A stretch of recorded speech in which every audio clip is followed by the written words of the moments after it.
मेरे बावर्ची खाने में खुशामदीद। आइए आज हम लोग आलू का सालन बनाते हैं, जिसको आलू गोश्त भी कहा जाता है। और ये एक कलिया है, और कलिया का मतलब होता है जिसमें आप मीट के साथ, गोश्त के साथ सब्ज़ी और हल्दी का इस्तेमाल करें। कुरमे में हल्दी नहीं इस्तेमाल होती है, आलू कलिए में हल्दी इस्तेमाल होती है, तो और सब्जियां इस्तेमाल होती हैं। तो जैसे मैं कहती हूँ काफ़ी दफ़े कि ये शायद औरतों ने एक ईजाद की कि भाई किस तरह से सब्जियां खिलाई जाएं, तो गोश्त में डाल के खिलाई जाए, क्योंकि अब तो ऐसा नहीं है, लेकिन पहले के ज़माने में लोग सब्जियां तरकारियां कम खाते थे। तो अब मैंने इसमें तेल डाला है, और ये मैं कड़वा तेल इस्तेमाल करती हूँ, यानी मस्टर्ड ऑयल, क्योंकि उससे एक बहुत सौंधापन आता है।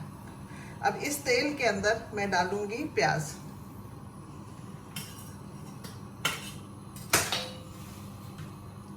प्याज जो है वो बहुत बारीकी से कटनी चाहिए, बल्कि क्योंकि जब तक बारीकी से नहीं कटेगी वो कभी आपकी लाल नहीं होगी। और हर सालन का ये जो शक्ल है, जो खुशनुमा शक्ल होती है, वो इस प्याज के ऊपर मुनसर होती है कि ये प्याज जो है अच्छी तरीके से लाल हो, और ये प्याज जो है वो बिल्कुल बारीक कटी होगी, तभी आपकी लाल होगी। मोटी प्याज कभी लाल नहीं हो सकती। और हम लोग जब मेरी नई नई शादी हुई थी, I was a young bride, तो आई रिमेंबर कि कैलकाटा में हम रहते थे। We had a Bengali cook called Bano, और बानो ने ये मुझे बताया था कि उसने कभी एक दफ़े कहीं नौकरी के लिए अप्लाई किया होगा एक फैमिली में जो जिनका ताल्लुक़ मुर्शिदाबाद के नवाबों से था। तो उन्होंने, बेगम साहब ने जब उनका टेस्ट लिया, तो ये टेस्ट लिया था कि तुम प्याज कैसे काटती हो, कि बारीक प्याज काटती हो कि नहीं। तो उसने जब बारीक प्याज काटी, उसी के बाद उसको वहाँ नौकरी मिली। मैं खैर इतना ही बारीक नहीं काट पाती हूँ आजकल, थोड़ी सी ज़रा उंगलियाँ स्टिफ हो जाती हैं उम्र के साथ, लेकिन फिर भी कोशिश करिए। और आप इसको बिल्कुल बारीक काटिएगा। अच्छा, बहुत लोग पूछते हैं कितना लाल होना चाहिए, तो ये करीब 3 से 4 मिनट तक आप इसको चलाते रहिए ताकि ये जले नहीं।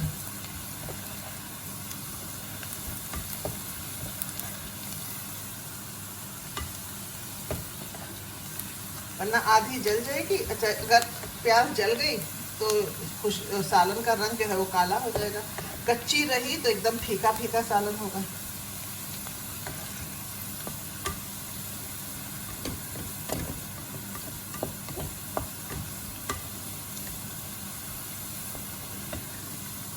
हम लोग मिडल ईस्ट में रहते थे, तो वहाँ तो खाना खुद ही पकाना पड़ता था।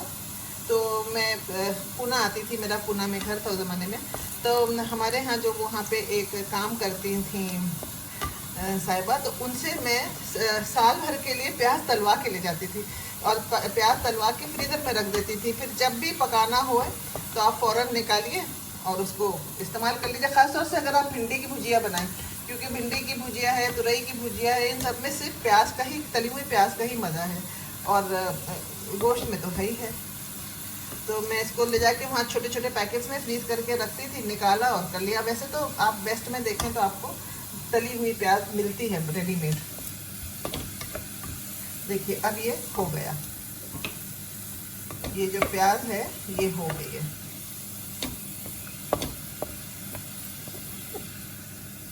अब इस प्याज को, ताकि ये मुंह में ना आए, मैं पीस लूँगी।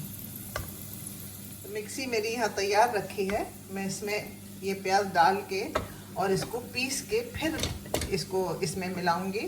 कभी कभी मैं ऐसे ही कर लेती हूँ कि बिना पीसे उसी में भून लेते हैं, लेकिन उसमें दरदरापन आ जाता है, एक मसाले में थोड़ा सा लड़धड़ हो जाता है मसाला। पीसने के बाद जो है आपका मसाला बहुत स्मूथ होगा। देखिए सब मसाला यहाँ निकला हुआ रखा है। ये लहसुन है, ये 1 टेबल स्पून है। ये प्याज और टमाटर है, ये 1 मीडियम प्याज और 1 मीडियम टमाटर को मैंने पीसा है। और ये जो है वो तली हुई प्याज है, ये भी 1 मीडियम प्याज थी। ये जो है आप देख सकते हैं कि हल्दी और धनिया और मिर्च है। अच्छा, इसमें आप अगर गरम मसाले के शौकीन हैं, मैं नहीं हूँ तो मैं नहीं इस्तेमाल करती, तो जब आप प्याज तल रहे होते हैं तो उसमें आप काली मिर्च, लौंग डाल सकते हैं।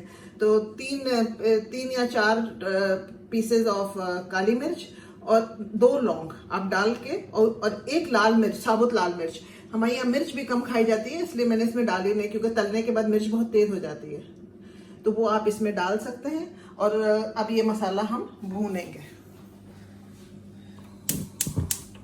और असल काम जो है कोई भी सालन बनाने का वो है भूनना।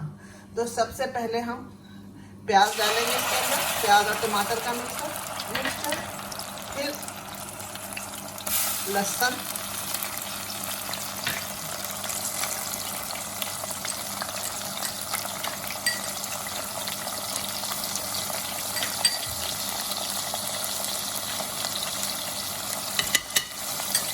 फिर ये सूखे मसाले, और जो तली हुई प्याज है वो तो तली हुई है, उसको तो भूनना है नहीं, वो सबसे बाद में पड़ेगी, वो रंग के लिए और खुशबू के लिए होती है। अब होता है ये काम शुरू जो है भूनने का। देखिए इस वक्त आप देख सकते हैं, जब मैं काफ़ी दफ़े कहती हूँ कि मसाला जो है वो तेल जो है मसाले से अलग हो जाए, इस वक्त आप देख सकते हैं कि तेल और मसाला अलग नहीं है। अच्छा, नमक जो है वो बिल्कुल बाद में डालिएगा, नमक पहले से डाल देते। तो ये हमारे हंसामा जी थे जिन्होंने बहुत पहले मुझे ये एक सबक सिखाया था कि अगर पहले से प्याज उसमें मसाले में नमक पड़ जाता है तो वो छिटकता है, और मसाला भूनने में काफ़ी दफ़े छिटकता है, मसाला जो है वो आपके हाथ पे आ जाएगा। तो एक तो मैं कि लकड़ी का चम्मच इस्तेमाल करती हूँ, क्योंकि इसमें हाथ नहीं जलता, इतनी देर आप मसाला भूनेंगे तो गर्म हो जाएगा।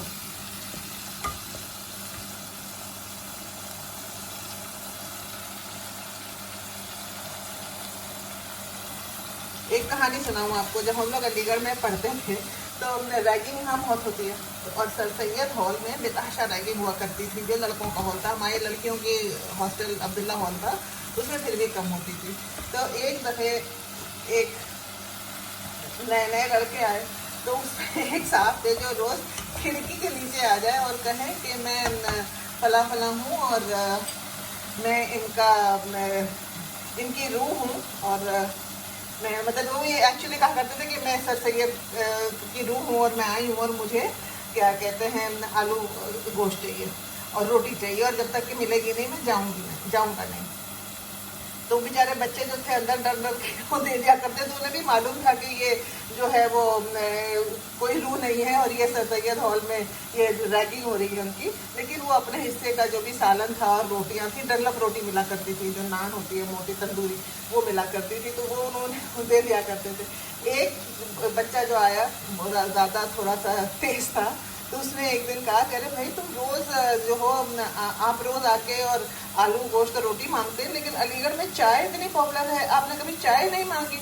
और करके उसने फिर चाय ऊपर से डाल दी। उसके बाद से फिर किसी को आलू गोश्त या आलू के सालन की ज़रूरत नहीं पड़ी। और चाय ठंडी थी, मतलब ज़्यादा गर्म नहीं थी, वरना तो नुकसान भी हो सकता था। और जो आते थे नीचे वो चादर ओढ़े हुए होते थे, तो वे बच गए। लेकिन ये कि हमें मतलब प्रेजेंस ऑफ माइंड जो है,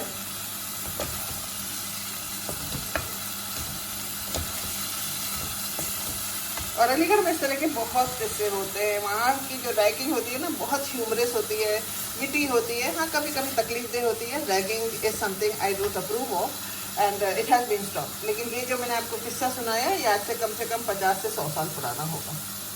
ये हमने अपने बड़ों से सुना है, हो सकता है सच भी ना हो, ये तो सुनी सुनाई बातें हैं जो मैं आपको सुना रही हूँ। जितनी देर भुनेगा, और ये कम से कम 10 से 15 मिनट भुनता है, इसलिए मैं आपको पूरा 15 मिनट तो नहीं दिखाऊंगी। लेकिन ये कि आप इसमें छींटे पानी के देते जाइएगा मसाले में, वरना मसाला जल जाएगा। तो आप पानी के छींटे देते जाइए और धीमी आंच पर इसको भूनते जाइए। अब 5 मिनट से ये मसाला भुन रहा है। देखिए अभी भी इसमें आपको वो रंग और खुशबू नहीं दिखाई दे रही है। ये करीब 10 मिनट के बाद आती है। अब इसमें पानी सूखने पर है, तो मैं इसमें पानी और डाल देती हूँ। और पानी सिर्फ छींटे ही होती हैं, मतलब ये मत डालिएगा कि 1 कप पानी डाल दिया या आधा कप पानी डालिए, सिर्फ छींटे, ताकि मसाला भुन जाए अच्छे से और खुशबू आए, रंग आए। बहुत से लोग जो है इसके साथ में गोश्त भी भून देते हैं, लेकिन मैं गोश्त नहीं भूनती हूँ, क्योंकि फिर गोश्त का सारा जूसीनेस जो है वो निकल जाता है अगर ज़्यादा भुन गया तो। और मैंने आपको मसाला दिखाया था, गोश्त नहीं दिखाया। गोश्त करीब 1 किलो है। तो ये जो मैंने आपको मसाले दिखाए हैं, ये 1 किलो के मसाले दिखाए हैं कि 1 प्याज मीडियम साइज कटी हुई बारीक तलने के लिए, 1 प्याज मीडियम साइज और 1 टमाटर जो है वो पिसा हुआ मसाले में, और उसके बाद हल्दी, धनिया और मिर्च।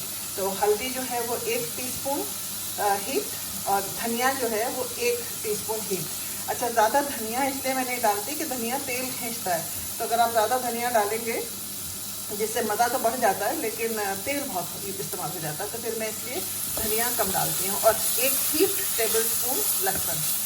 अदरक भी बहुत लोग डालते हैं, लेकिन मैं अदरक का इस्तेमाल ज़रा कम करती हूँ, क्योंकि अदरक ज़्यादातर इस्तेमाल होता है एक तो या तो डाइजेशन के लिए, उसमें के बहुत फ़ायदे हैं, और दूसरे अदरक इस्तेमाल होता है कि स्मेल उससे चली जाती है। तो अब आजकल जो हम लोग पकाते हैं, इतने कम क्वांटिटी में पकाते हैं कि डाइजेशन का इतना प्रॉब्लम नहीं है, और ना ही हम रोज़ खाते हैं, once in a while he अब तो आजकल खाया जाता है नॉन वेज। महंगा भी इतना हो गया है, 800 रुपये 900 रुपये केजी है, तो खाना भी और हेल्थ वाइज भी आपके लिए मुनासिब नहीं है।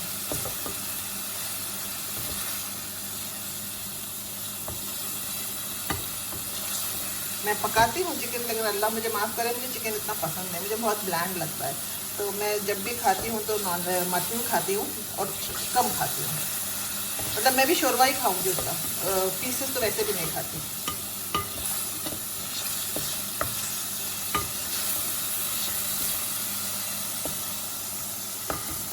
देखिए अभी भी आपको दिख रहा होगा कि ये जो है वो तैयार नहीं है, कच्चा कच्ची शक्ल है इसमें। तो बहुत लोगों को ताज्जुब होता है कि आलू का सालन या आलू गोश्त तो बहुत लोगों ने खाया हुआ होता है, लेकिन हमारे यहाँ जो है वो हर सब्ज़ी पड़ती है।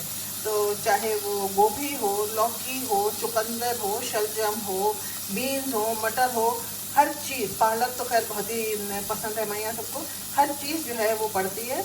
और बस सिर्फ इस बात पे मुनसर है कि आप सूखा बनाएंगे कि सालन, जैसे चुकंदर जो है या टमाटर का सालन, चुकंदर का सालन, टमाटर का सालन, पालक का सालन, ये सूखे बनते हैं, जिसमें शोरवा नहीं होगा।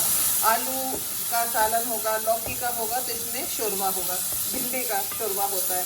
गोभी और मटर का मैं बनाती हूँ तो वो बिल्कुल ही सूखा होता है, और उसको मोटी मोटी बाजरे की रोटी के साथ जाड़े में बहुत मज़े का लगता है। तो वो भी एक दिन मैं बनाऊँगी, खुद अब तो जाड़ा आने वाला है, तो जाड़े में मैं आपको एक दिन गोभी को पत्ते के साथ बनाते हैं, गोभी और पत्ता, शलजम और पत्ता, ये सब जो है ये बहुत ही मतलब सिर्फ आपको घरों में ही मिलेंगे और कहीं नहीं मिलेंगे।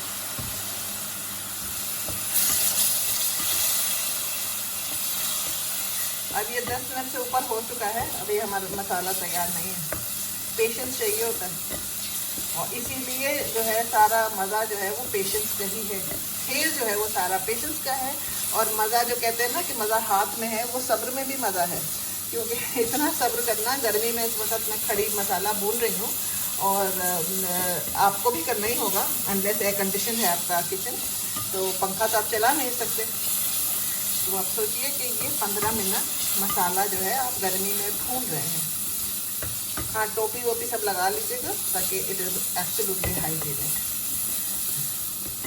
आजकल कोविड की वजह से हम बाहर से तो ऑर्डर कर नहीं रहे हैं, जो भी पकाना है खाना है वो घर में ही खाना है।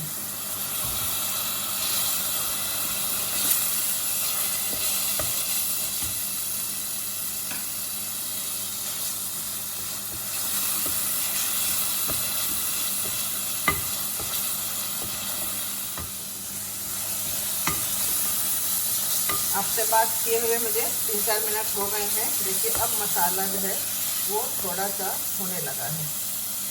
अब आपने जब पहले देखी थी और अब आप अब देखिए तो इसमें शक्ल में आपको रंग में ही फ़र्क दिखेगा। ये थोड़ा सा आपको भुना हुआ मसाला दिख रहा है, लेकिन अभी भी मेरे हिसाब से ये हुआ नहीं है, तो मैं अभी इसको 3-4 मिनट और करूँगी।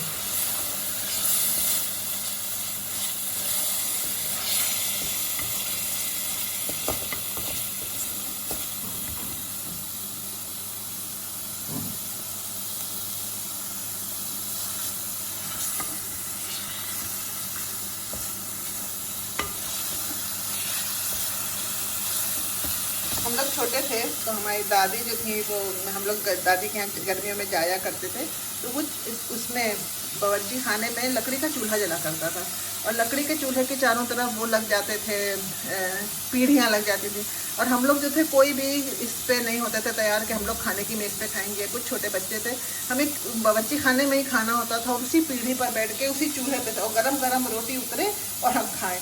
तो हमारे जो खाना बनाती थी, जो वो थी मेड थी, उनको हम लोग कामनी बुआ कहते थे। तो कामनी बुआ गरम गरम रोटियां उतारती जाएगा, ये लो बिटिया, और हम लोग जो थे बस लाइन लगा के पीढ़ियों पे हम सब कदम बैठते थे। दादी हमें तब कहानियाँ सुनाया करती थी, और ये ज़्यादातर सारी कुकिंग जो है ना मैंने दादी से सीखी है, और वो बताती भी थी कि क्या मसाला पड़ा, कहानियाँ सुनाती थी। उस वक्त जो छोटे मॉरल साइंस की कहानियाँ होती है ना, बच्चे सीखते हैं, वो मॉरल साइंस की कहानियाँ हमने बहुत सीखी हैं उस बावर्ची खाने में बैठ के। और खाने की मेज़ पे भी मेरी वालदा को खाने पकाने का शौक़ नहीं था, वो कढ़ाई बुनाई वो सब में बहुत अच्छी थी, बहुत बढ़िया कढ़ाई करती थी, बुनाई बहुत अच्छा करती थी, निटिंग, और पढ़ने का लिखने का उन्हें शौक़ था। अच्छा, खाने का उन्हें खुद शौक़ भी नहीं था। तो एक चीज़ और भी है, जिसको खाने का शौक़ होगा ना, खाना वही अच्छा पकाता है। अगर आपको खाने का शौक़ नहीं है, जिसको कहते हैं you don't have the feel for the food, तो you can not cook it, because food also talks to you. So for that you have to be receptive. और मुझे क्योंकि खाना पकाने का भी जितना शौक़ उतना खाने का भी है। ये अलग बात है कि मुझे कभी कभी अपने हाथ का खाना नहीं पसंद आता, क्योंकि मतलब दिल नहीं चाहता खाने का, पसंद तो आता है लेकिन दिल नहीं चाहता खाने का, क्योंकि कभी लगता है कि थक जाता है आदमी, ख़ासतौर से जब आप 10-20 मिनट मसाला भूनेंगे तो फिर वो दिल चाहता है कि किसी और के हाथ का खाना खाएं। लेकिन दादी कहानियाँ सुनाती थी, हम सुनते थे। हम लोग छोटे थे, गुड़िया गुड्डों की शादियाँ करते थे, उसमें खाना बनाते थे। तो इन सब तरह से हम लोग ने सीखा खाना। और मुझे तो खैर और बहुत सारे शौक़ थे, पढ़ने लिखने का भी शौक़ था, मैंने निटिंग भी बहुत करी है, सिलाई सीखी थी, सिलाई भी बहुत करी है, निटिंग और एम्ब्रॉयडरी बहुत की है, साड़ियाँ बनाए हैं। पढ़ती तो हर वक्त ही थी, कहानियाँ इतना पढ़ते थे, लेकिन इस सब के साथ साथ मुझे खाना पकाने का भी शौक़ था, आज भी है। और जो भी चीज़ है ना, मैं कभी इसको छुपाती नहीं, आई एम वेरी मतलब open with my recipe, because I don't feel कि if I share my recipe anybody is going to can copy it and my importance will be lessened. I don't feel that way. मज़ा जो है वो हाथ में पकाने वाले की होता है। अब वही मसाला 10 लोगों को दे दे, हर इंसान का जो पकाया हुआ खाना होगा उसका टेस्ट अलग होगा। अच्छा, अब ये देखिए मसाला अब आपको दिख रहा है कि ये हो चला है। अब इसमें मैं वो डालूंगी जो प्याज तली हुई थी। अब इसको ये तो ज़्यादा भूनना नहीं है, क्योंकि ये पहले से ही भुनी हुई है सब कुछ। इसमें ज़रा सा पानी डाल के, अब बस ये पानी सूख जाएगा तो मेरा हमारा मसाला तैयार हो गया। इसमें हम गोश्त डालेंगे, आलू डालेंगे और फिर प्रेशर कुक करेंगे। प्रेशर कुक जो है वो आप देख लीजिए 15 से 20 मिनट, डिपेंडिंग ऑन आपका किस तरह का जो आप है मटन लाते हैं, हमारा 15 मिनट में हो जाता है। फ्रेश अच्छा रान का गोश्त लिया करिए, ये भी एक बहुत ज़रूरी चीज़ है, रान या पुश्त, उसमें पीसेस ज़्यादा होते हैं फिर। और कटवाने वाले के लखनऊ में हम लोग थे तो काटने वाला जो था वो बहुत मतलब दे वर ऑल्सो आर्टिस्ट। आजकल तो ऐसे बस लेके और वो they just hammer it out के धार धार धार दे चॉप इट। लेकिन गोश्त काटने का भी एक आर्ट होता है कि जो बोटियाँ होती थी वो कटोरी के शेप में निकलती थी, गोल बिल्कुल बोटी, and free of all fat and ligament. अब आजकल किसी के पास इतना वक्त नहीं है, and that nor is that knowledge and artistry. अगर आप पहले देखते तो the butchers could all actually have been surgeons the way they knew how to cut the meet.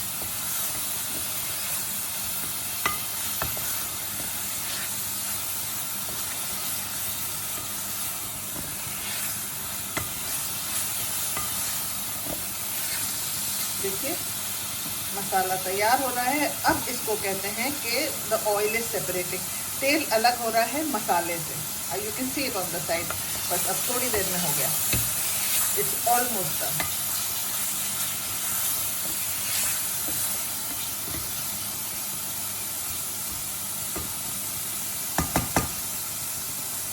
And शक्ल इसकी जो आई है ना, कितनी खूबसूरत शक्ल है।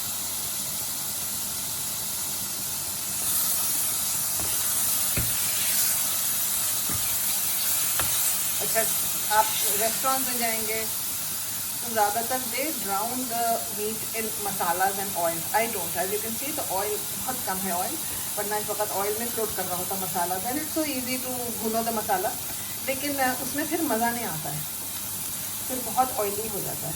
इसलिए मसाला कम पेशेंस ज़्यादा, मसाला कह रही हूँ सॉरी, तेल कम पेशेंस ज़्यादा। अब ये हो गया हमारा मसाला। अब इसमें मैं मटन डालूँगी और इसके साथ साथ थोड़ा सा इसको चलाएंगे। और फिर नमक मत भूलिएगा, नमक पड़ेगा इसमें बस। अब ये थोड़ा सा आप मसाले के साथ इसको अच्छे से गोश्त को चला लीजिए ताकि अच्छे से मिक्स हो जाए। नमक तो आपके हद के अनुसार होगा, जो भी आपको जिस तरह से आपको नमक पसंद है, ज़्यादा कम जो भी।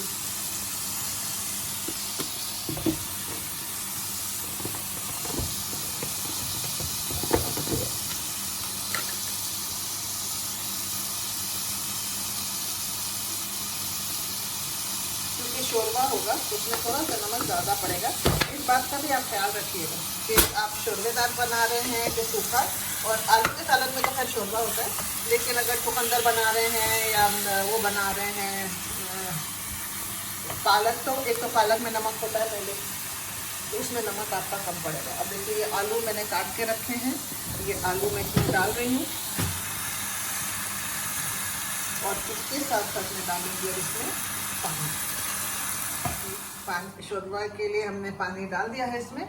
अब इसको हम प्रेशर कुकर में बंद करके प्रेशर कुकर को और मैं 15 मिनट पकाऊंगी।